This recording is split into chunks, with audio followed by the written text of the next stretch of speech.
Olá, eu sou a Maria e hoje eu vou falar para vocês sobre o ciclo da água. Mas antes eu vou falar um pouco sobre os ciclos biogeoquímicos. Os ciclos biogeoquímicos são os caminhos percorridos pela água e pelos elementos químicos, entre os meios bióticos e abióticos. A existência desses ciclos confere à biosfera um poder de autorregulação, a qual assegura a perenidade dos ecossistemas e se traduz em uma notável constância de proporção dos diversos elementos em cada meio. A água representa o constituinte inorgânico mais abundante da matéria viva. Do total do volume da água presente no planeta, 97% estão nos oceanos e mares, 2% em geleiras inacessíveis e 1% nos rios, lagos e fontes subterrâneas. O ser humano possui 63% do seu peso formado de água, e alguns animais aquáticos chegam a contar com até 98% desse composto. O ciclo hidrológico é constituído pela transferência de água da atmosfera em seus estados sólido, líquido ou gasoso e a sua volta à atmosfera. A água evaporada forma as nuvens que, alcançando regiões mais frias, condensam-se e caem na forma de chuva. A água precipitada na superfície vai formar os oceanos, lagos, rios e infiltrar no solo. Nesse percurso, a água pode evaporar diretamente para a atmosfera ou ser captada pelos seres vivos. As plantas absorvem a água do solo pelas raízes e a perdem pela transpiração. Os animais obtêm a água diretamente do meio físico ou a partir dos alimentos, e a perdem por transpiração, respiração e excreção. Nas últimas décadas, parece que o mundo tem ficado menor devido ao crescimento da população mundial, advindo daí o maior desgaste nos recursos naturais. Com o advento da industrialização, novos processos produtivos foram descobertos, objetivando maiores quantidades e melhor qualidade dos produtos.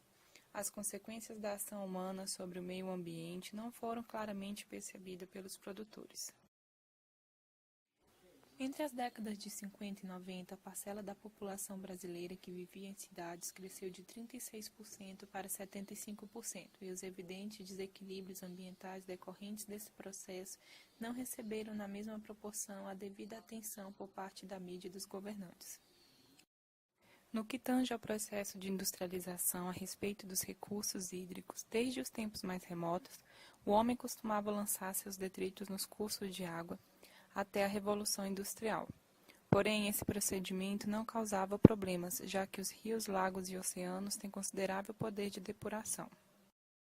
Com a industrialização, a situação começou a sofrer profundas alterações. O volume de detritos despejados nas águas tornou-se cada vez maior, superando a capacidade de purificação dos rios e oceanos, que é limitada. Além disso, passou a ser despejada na água grande quantidade de elementos que não são biodegradáveis. Com o agravo desproporcional causado pela falta de ética e senso comum da população, ainda se sofre com o desrespeito ao consumo da água. Tais atos de desperdício geram respostas diretas como escassez de água potável, poluição dos rios, lagos, zonas costeiras e baías. Para controlar os níveis de poluição, criou-se leis que estipulam regras para o uso do meio ambiente, como o artigo 225 da Constituição Federal e a Política Nacional do Meio Ambiente. Em nível mundial, a criação de protocolos e a realização de conferências para que os países se comprometam a reduzir os níveis de poluição gerada, como as conferências de Estocolmo e o Protocolo de Quioto.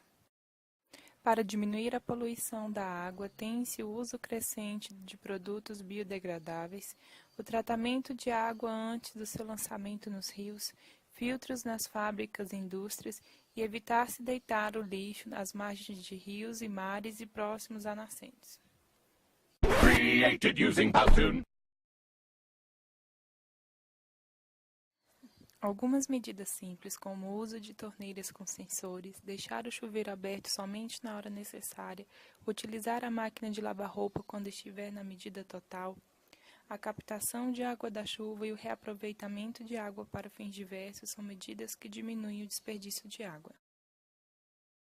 por fim, o artigo 225 da Constituição Federal diz que todos têm direito ao meio ambiente ecologicamente equilibrado, bem de uso comum do povo, essencial à sadia qualidade de vida, impondo-se ao poder público e à coletividade o dever de defendê-lo e preservá-lo para as presentes e futuras gerações.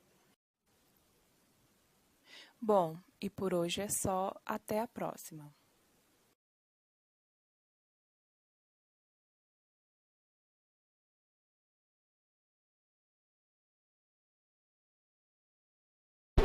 Created using Powtoon.